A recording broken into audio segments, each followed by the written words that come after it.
Shalom everyone. This is an instructional video for anyone wanting to make their own bead calendar so they can keep the creator's appointed times. The idea for the bead calendar came from me messing around with a set of military pacing beads one day. If you were in the military, then you know what these were used for.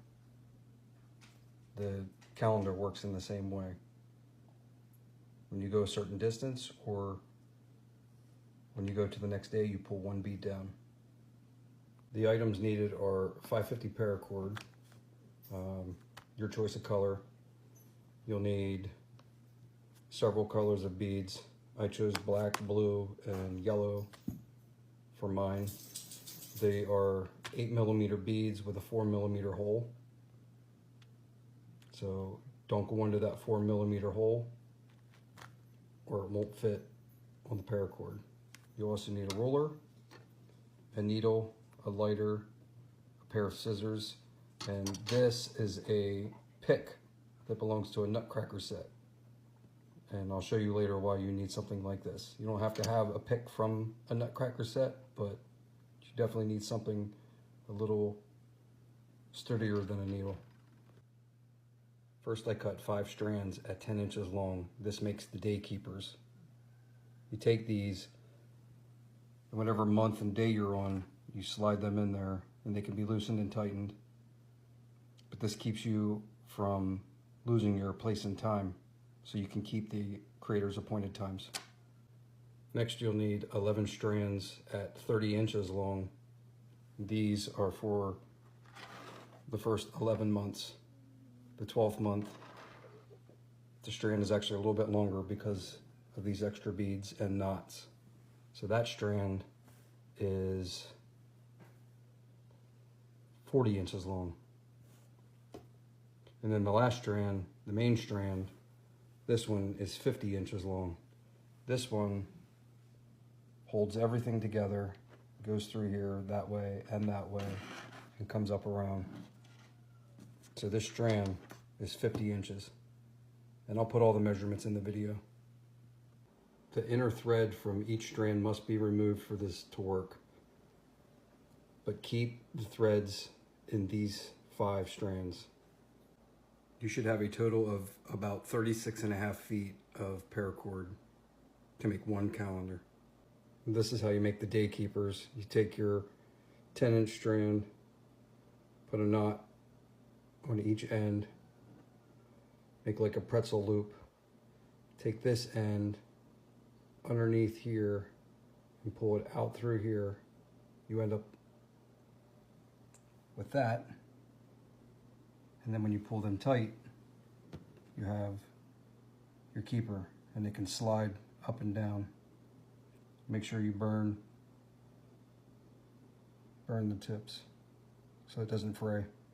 After the day keepers are complete, take a piece of the white thread from the paracord, thread both ends through a needle, and then you take the paracord and run it through the end of the thread and start threading your beads on. Once you get every day for that month, then you pull them down onto the paracord. It should look something like this, but be careful not to pull them all the way off. And then you can continue on with each month using Exodus 12, 13, and Leviticus 23. So you can get your remaining Sabbaths and feast days. And you can also use Jubilees chapter 6 for the days of remembrance for Noah. Now that the 12 strands are complete, it's time to place them on the main strand. 3 strands in between each bead. So you have first quarter, second, third quarter, fourth quarter, spring, summer, fall, winter. Take the top of the first strand, run it over the main strand, and then underneath. Take the bottom of the strand and run it through that loop and pull tight. This is what it should look like. And then just continue on with the other 11 strands. When you're done putting the 12 strands on, it should look something like this. Make sure you grab both ends of the main line and adjust these so they're in the center when it's hanging, and then 1/4 inch away from these blue beads, tie a knot, and that way you can space these out so they're not so tight up against each other. The next step is to make this knot on each strand. Grab the bottom of the strand, bring it up around, loop it underneath, pull it through.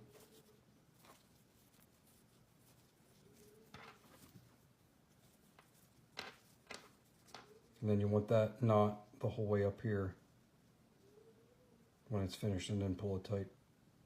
And it should look like that. Now just do the rest the same way. This is what it should look like with all the knots at the top. And I went ahead and did the knot for creation day 1, 2, and 3, and for the 2 days at a time. I also came down here and knotted all 12 strands, and I left about an inch tail. And you just take them and just singe them so they roll over just a little bit so they don't fray. And that's it. These black beads don't represent a day or a month or anything else. They're mainly for giving the calendar its shape. And I'll show you how I put them on. Thread those beads on one strand only, and then tie a loose knot at the end just so they don't come off. The other strand is going to go through these beads this way. And that's what this tool is for. So if you don't have the pick that belongs to the nutcracker set, you'll have to find something sturdy to use to actually push the end of the paracord through each bead one at a time. And it helps if you singe the end of the paracord so it doesn't fray as you're trying to push it through with the tool. After both ends of the paracord are threaded through, just pull them tight. Now take the 2 strands and knot them together as close to center as possible. Next, thread on the remaining 12 blue beads and 5 yellow beads, and you'll on one strand of paracord, and take the other end and run it up from the bottom to the top. After you get the blue and the yellow beads on, put a knot to separate the blue and the yellow. And I usually give about the width of 2 to 3 beads. And I give myself about a 2-inch loop at the top so you can hang on a screw or a nail. A 1-inch tail, and then I singe the ends so they don't fray. This calendar is going to at final hours on TikTok, and it will be going to Texas. It's set for the 3rd day of the 2nd month.